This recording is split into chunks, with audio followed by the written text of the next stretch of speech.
Okay, everybody, I want to talk about the shaky chain from John to Polycarp to Irenaeus. Now I have written on this.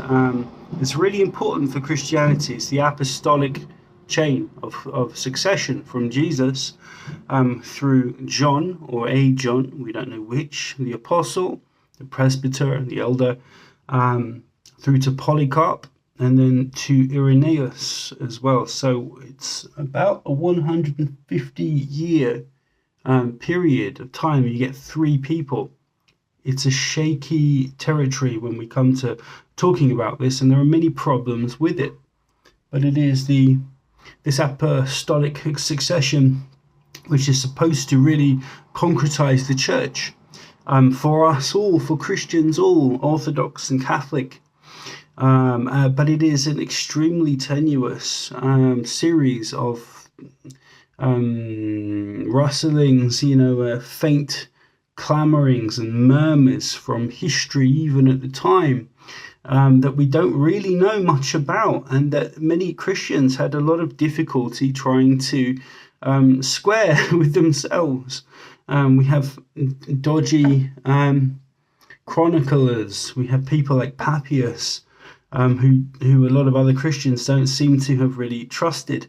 Irenaeus as well, who is not to be trusted as far as I'm concerned, who had massive leanings in a certain direction, was extraordinarily biased, was very hateful of other Christians. So let's have a look here and see what we can find. One of the most cherished claims in the Orthodox Christian historical timeline is that there exists a direct line of living memory stretching from the Apostle John to Polycarp of Smyrna and from Polycarp to Irenaeus of Lyon. This chain is secure, if secure, would place Irenaeus within 2 generations of Jesus himself. The Orthodox narrative runs as follows. John the Apostle, the disciple whom Jesus loved, quote unquote, lived to an old age in Ephesus and taught Polycarp. Polycarp became Bishop of Smyrna. I apologize for the audio here. I did not remember to put this in. I apologize. Became Bishop of Smyrna, a guardian of apostolic teaching. Irenaeus learned from Polycarp in his youth, preserving those teachings in the late 2nd century. While elegant and rhetorically powerful, this chain of transmission rests on surprisingly little direct evidence. What evidence exists comes almost entirely from Irenaeus himself, and it is in its most vivid form through the hands of Eusebius of Caesarea, a church historian with his own apologetic agenda. Let us examine each link in this chain in turn, quoting the relevant primary sources in full and evaluating their reliability. Okay, so we are here talking Irenaeus on Polycarp and John against heresies 334. But Polycarp also was not only instructed by apostles and conversed with many who had seen Christ, but was also by apostles in Asia appointed bishop of the church in Smyrna, whom I also saw in my early youth, for he tarried on earth a very long time, and when a very old man, gloriously and most nobly suffering martyrdom, departed this earth. There are those who heard from him that John, the disciple of the Lord, had been in Ephesus until the time of Trajan. This makes the connection between Polycarp and John sound plausible, but the John in question could be either John the Apostle or John the Elder or Presbyter, as distinguished by Papias and later emphasized by Eusebius. Okay, so that's the first link there. Okay, the Florinus letter, preserved only by Eusebius, Ecclesiastical History 520. I could tell you the place where the blessed Polycarp sat to preach the word of God, and how he would speak of his familiar intercourse with John and with the rest who had seen the Lord. Here the association is explicit, but again, it's unclear what John is meant. If Papias is right about 2 Johns, it could well be the elder. Now, Polycarp's own testimony in the letter to the Philippians. Now, Polycarp never mentions John in his own writing. An important silence for someone allegedly taught by him. No mention in Papias as well. Papias never mentions Polycarp, and his preface distinguishes 2 different Johns, one in the Apostolic list and one called a presbyter.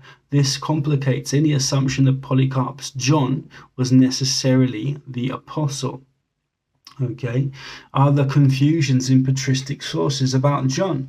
Dionysius of Alexandria, quoted in Eusebius, historical history of the church again, 725, argued that the style of revelation differs from the Gospel of John and attributed revelation to another John, likely the presbyter. Okay, Eusebius himself used Papias' testimony to promote the 2 Johns theory, in part to distance the apostle from the millenarian content of Revelation. All right, and Eusebius is writing after the time that many Christians believed the world would end, so there was a problem there. Later fathers sometimes conflated traditions. Jerome and others simply called Polycarp a disciple of John without clarifying which John, reflecting the smoothing over of earlier distinctions. These inconsistencies show that even within early Christian tradition, the identity of Polycarp's John was far from settled. Now, 2 additional facts strengthen this skepticism. Papias distinguishes between 2 Johns, meaning Polycarp's supposed mentor could have been the elder presbyter, not the apostle. I haven't got that quote in front of me, I'm sorry guys, but it can be found. It is Papias speaking through Eusebius. And Polycarp's own writings are silent about any personal connection to John, making the claim entirely second-hand via Irenaeus and preserved most vividly only through Eusebius. And he's not the most trustworthy source, Eusebius. Though I do like using him, don't get me wrong. Sometimes he will say certain things, certain truths, if you like, that help to muddy the waters for the Christian argument. The conclusion: the traditional portrayal of a solid chain of living memory from John to Polycarp to Irenaeus is rhetorically powerful but historically fragile. The most vivid evidence for it rests on a single lost letter quoted by a partisan historian more than a century later. Polycarp's own writings are silent about John. Papias complicates the identity of John, and there is no corroboration from contemporaries. Conflicting patristic identification of John, apostle or elder, further muddies the water. Without Eusebius' version of the Florinus letter, the claim reduces to a brief indirect mention against heresies. Hardly the ironclad eyewitness connection it is often made out to be. So I will leave that there for now. We're going to go back to this. I think it is an important. These are important scaffolding for the early church. But if this John character relayed through Papias and then through obviously Irenaeus, most importantly, talking about Polycarp, but who is this John? Can we rely on Irenaeus? He's talking in the 180s about stuff that happened in the 30s, 150 years prior. Is he making shit up? Ladies and gentlemen, is he confusing this John? Is it likely that John here, who would have had to have lived into essentially the 2nd century to make this make sense, and who would have been quite an old gent by the time Polycarp came along? Is this all reasonable information? I don't know. What do you think? Okay.